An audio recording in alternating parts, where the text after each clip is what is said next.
जी, अब हम स्टार्ट करते हैं कार्डियक साइकिल को डिस्कस करना।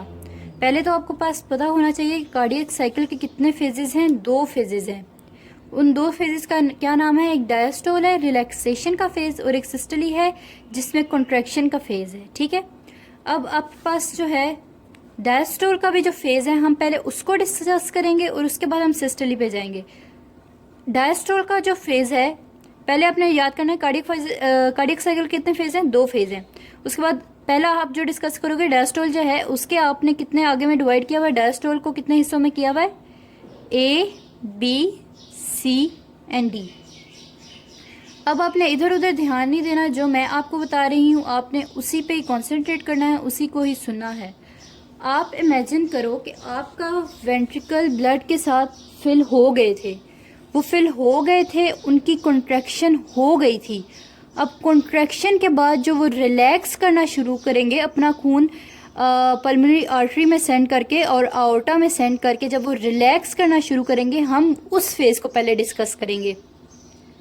और जब भी आपके पास डायस्टोल और सिस्टोल का सादा लफ्ज़ आता है और उसके साथ ना वेंट्रिकुलर ना और एट्रियल लिखा होता है तो उसका मतलब होता है वेंट्रिकुलर। आपके पास सिर्फ सिस्टोल लिखा हुआ है, सिर्फ डायस्टोल लिखा है, तो इसका मतलब है कि आप वेंट्रिकल्स की बात कर रहे हो इस वक्त। अच्छा, हम किधर थे? आपके पास वेंट्रिकल्स ने ब्लड पुश कर दिया है पल्मोनरी आर्टरी में और पुश कर दिया है आपके पास क्या कहते हैं आओर्टा में।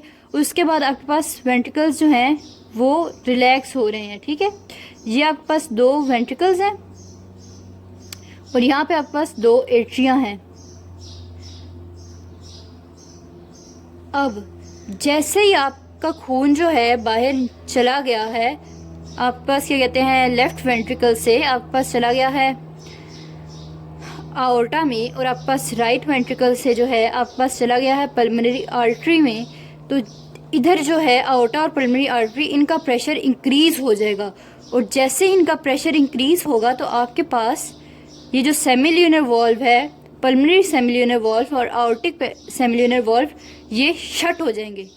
जैसे ये शट हो जाएंगे, ठीक है, तो आपके पास बैक फ्लो ऑफ ब्लड जो है वो प्रिवेंट हो जाएगा। एक ये चीज़ होगी। और जब आपके पास वेंट्रिकल्स कॉन्ट्रैक्ट कर रहे थे, जब ये इधर खून भेज रहे थे, तब आपके पास एवी नोड जो थे, एट्रियो वेंट्रिकुलर नोड जो थे राइट और लेफ्ट, वो भी बंद हो गए थे ताकि कॉन्ट्रैक्शन के वक्त आपका खून पीछे एट्रिया में ना जाए। और जब कॉन्ट्रैक्शन हो के वो चला गया है आओर्टा में और पल्मोनरी आर्टरी में, तो उसके बाद सेमिल्यूनर वॉल्व बंद हो गए हैं ताकि आपके पास वापस वेंट्रिकल्स में आ सके। सही हो गया। इस तरह आपके पास एक स्पेसिफिक मोमेंट के लिए ऊपर वाले वॉल्व भी बंद हो गए हैं और आपके पास नीचे वाले वॉल्व भी बंद हो गए हैं। ठीक है, अब जब ये वाला पीरियड आ जाता है, आपके पास दोनों वॉल्व स्पेसिफिक मोमेंट में बंद हो गए हैं, तो आपके पास इस वक्त थोड़ी सी वॉल्यूम जो होती है ब्लड की, ये आपके पास वेंट्रिकल्स में मौजूद होती है। इस वक्त इस थोड़ी सी वॉल्यूम को जो आप वेंट्रिकल्स में प्रेजेंट है, अब ये जो फेज़ है ये आपके पास डायस्टोल का पहला फेज़ है। आपके वेंट्रिकल्स ने कॉन्ट्रैक्ट करके ब्लड पल्मोनरी आर्टरी और आओर्टा में भेज दिया है और पीछे से आपके पास एवी वॉल्व भी बंद है, आगे से आपके पास सेमिल्यूनर वॉल्व भी बंद है और आपके पास एट्रिया अब रिलैक्स कर रहे हैं, उनका खून एम्प्टी हो गया, बस थोड़ा सा खून जो है वेंट्रिकल्स के अंदर मौजूद है। इस फेज़ को आप कहते हो period of isovolumic relaxation of the ventricles. It occurs just after the systole of the ventricles, and when the ventricles begin to relax, this period is called isovolumic relaxation of ventricles. इस phase में आपने क्या याद रखना है? आपने याद रखना है कि इस फेज़ में आइसोवॉल्यूमिक, आपके पास वॉल्यूम चेंज नहीं हो रही।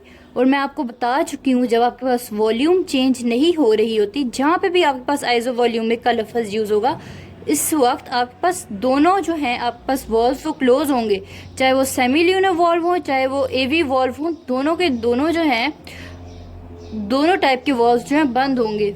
मतलब एक तरह से आपके हार्ट के चारों वॉल्व्स जो हैं वो बंद हो चुके हैं, right and left atrioventricular and aortic semilunar valve and pulmonary semilunar valve, ये चारों बंद हो चुके हैं। ठीक है, पहला जो आपके पास आइसोवॉल्यूमिक रिलैक्सेशन ऑफ वेंट्रिकल्स में क्या चीज़ आपने याद रखनी है कि all valves are closed. That is the first point to remember over here. Second point to remember over here is that there is no change in volume of blood in the ventricles में जो volume of blood है वो change नहीं हो रहा, वो आइसोवॉल्यूमिक है। But the pressure in the ventricles has decreased. आप बस वेंट्रिकल्स रिलैक्स कर रहे हैं, आपको मैं बता चुकी हूँ डायस्टोल रिलैक्सेशन में प्रेशर डिक्रीज हो जाता है, तो द प्रेशर हैज डिक्रीज्ड। ठीक है, ये आपके पास 3 पॉइंट्स हो गए। The intraventricular pressure falls, the aortic and pulmonary valves are closed, as well as the atrioventricular valve, and the ventricular volume does not change. जब ये वॉल्यूम चेंज नहीं हो रही, सिर्फ प्रेशर चेंज हो रहा है, इस फेज को आप कहोगे period of isovolumic relaxation of the ventricles. ये आपके पास डायस्टोल का पहला पीरियड है। अच्छा जी, जब आपके पास ये वाली मूवमेंट जैसे ही खत्म हो जाती है, जब आपके पास एवी वॉल्व्स बंद थे इस वक्त, मगर ऊपर से जो आपके पास एट्रिया थे वो तो खुले हुए थे ना, तो जिस वक्त ये मूवमेंट थी आइसोवॉल्यूमिक रिलैक्सेशन ऑफ वेंट्रिकल्स की, उस वक्त एट्रिया में आराम आराम से खून आ रहा था। आपके पास superior vena cava, inferior vena cava और पल्मोनरी वेन्स जो थी उनसे खून आ रहा था राइट एंड लेफ्ट एट्रिया में। अब ये जो खून आ रहा है, इसके बाद जो सेकंड पार्ट ऑफ डायस्टोल में ये होता है कि आपके पास एक स्पेसिफिक प्रेशर डेवलप हो जाता है एट्रिया में। जैसे ही वो फिल हो रहे होते हैं, वो रिलैक्स हैं एट्रिया, उनकी फिलिंग हो रही है और फिलिंग की वजह से उनका प्रेशर इंक्रीज हो रहा है, और जैसे ही ब्लड उनमें फिल हो रहा है, उनका प्रेशर इंक्रीज हो रहा है, तो आपके पास ये right and left atrioventricular valves they will open. ठीक है, इतना ज़्यादा खून आ गया है, इस खून के प्रेशर की वजह से आपके पास ये वॉल्व ओपन हो गए हैं, और फौरन जैसे ये ओपन होते हैं, मगर इधर आपने याद रखना कि ये नीचे वाले वॉल्व्स अभी क्लोज है सेमिल्यूनर, ये वाले वॉल्व फौरन ओपन हो गए हैं उस प्रेशर की वजह से, और आपके पास सारा खून जो है जल्दी जल्दी वेंट्रिकल्स में जमा हो गया है। अब ये जल्दी जल्दी जो वेंट्रिकल्स में जमा हुआ है, इस आप पीरियड को कहते हो rapid filling of ventricle, period of rapid filling of ventricle, जल्दी जल्दी वेंट्रिकल्स भरे हैं। ठीक है, ये आपके पास जो है सेकंड जो आपके पास पार्ट है डायस्टोल का, ये हो गया। ठीक है, और इसमें जो है वेंट्रिकुलर वॉल्यूम इंक्रीज हो जाती है, एवी वॉल्व ओपन हो जाता है, और आपके पास एवी वॉल्व से जब वेंट्रिकल्स में ब्लड आता है तो वेंट्रिकुलर वॉल्यूम इंक्रीज हो जाती है। ये आपके पास सेकंड फेज है, rapid filling of ventricles. Okay,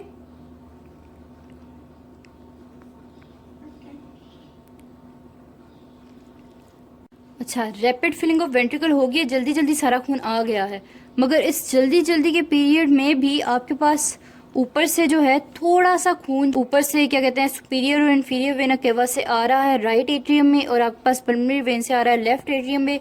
वो आराम आराम से ट्रिकल करके थोड़ा सा जो खून है वो भी वेंट्रिकल्स में आ जाता है।